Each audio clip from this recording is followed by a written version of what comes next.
I see something that, men seem to be really trying to get past is mandatory DNA testing on childbirth and things of that nature.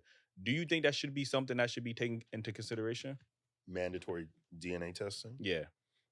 Are you saying that you think it should happen or? Hell yeah. Yeah, I believe for sure. Like, you know what I mean? But I'm asking you as a, somebody who That protects the represents- man and the woman.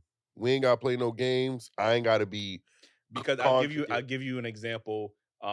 Jew always tells me these stories about, men having to pay child support for a child that's not biologically theirs. You know what I mean? Mhm. Can you even explain that process as well? Because we hear these stories and we like, yo, that's kind of If you miss your court date and you had a court date you had to arrive to court and you missed the court date, you are now responsible for that child. So so it's not that cut and dry because you still got to put in an order and you could still speak to judge, try and get a new hearing date. You explain if you had You trying to get a new hearing date on a ticket, it's still a problem. it still is. However, comparing that to a child support order is like that's completely like that's heavy, right? Like I'm not saying child traffic ticket isn't, but child support order that's binding for a very long time, right? Unless there's a termination. So missing a single hearing is not going to it will reflect poorly on you, right? That doesn't mean that they can't still go and move forward in your absence, but I don't see that often. A lot of times if a party misses a court date and it was involuntary, a lot of times the court, especially if they're like pro se, even if they're not, the court is, I don't want to say they're lenient, but the court system is not out to quote unquote get you as it relates to child support. For mandatory DNA testing, I believe in it. I think you should do it. I think it saves a lot of time. A lot of time, a lot of emotions. I can't put into words how crazy it is to have a conversation with someone who has found out that a child is not theirs. And, I'll tell you guys, sometimes the party will find out in the craziest way. They'll get in an argument, a bad argument. Mom says, that's why the kid's not yours. And you're like, whoa.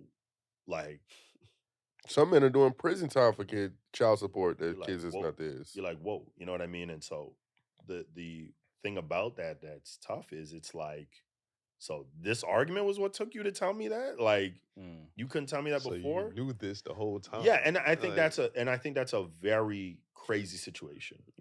Right? Because now you've affected 3 lives. Yeah. Well, if it provides 1 kid, right? Yeah.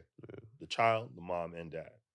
You have nurtured, supported, raised a child as yours, and to find out that it's not, like, that is gut-wrenching. Like, that's a tough conversation. Should there be any legal ramifications for something like that? As far as what, like getting the money back for the years? I don't know what it could be, but you need that? I need my money back. Do you think that there should be, because this goes to another situation which is totally off topic, but when we have women who, some women who have accused men of, horrible things, right? And they go to jail for that, and just years later, like, what, I lied, and just a slap on her wrist. Do you, not to compare those two because obviously they're 2 different situations, but in a situation where a woman knew and you could prove that she knew that the child wasn't his, do you think she should serve some type of ramifications? I don't know what it could be, but back pay. It's you could try and sue her civilly. You could try and sue her, but like if you try and do that, right? How do you quantify receipts? However many years, all them receipts, right? Like as a lady that wrote a book and they made it into a movie. I can't remember the movie, but her accuser just got released out of prison, and all she said was, "I'm sorry." Yes, The Lovely Bones. What is it called? The Lovely Bones. Yes, yes. Boy, I want to get my sister to knock her lovely bones. Like, bruh, this man went to jail for years. Listen, I think it made millions. That was crazy. Yeah, that was crazy. That was insane because, like, you basically ruined that man's life. Mm. And Blatantly, like, and it knew was it. just, and it was just, I'm sorry. No, that's not like, I'm sorry doesn't change that. You know what I mean? So, but yeah, mandatory DNA testing. I agree. I think it should happen. Yeah. Just like, let's just cut it out. Let's just get to it. Because a lot of times people are fighting to be recognized on the birth certificate because they want to have time with their children. And not being on the birth certificate is a hurdle.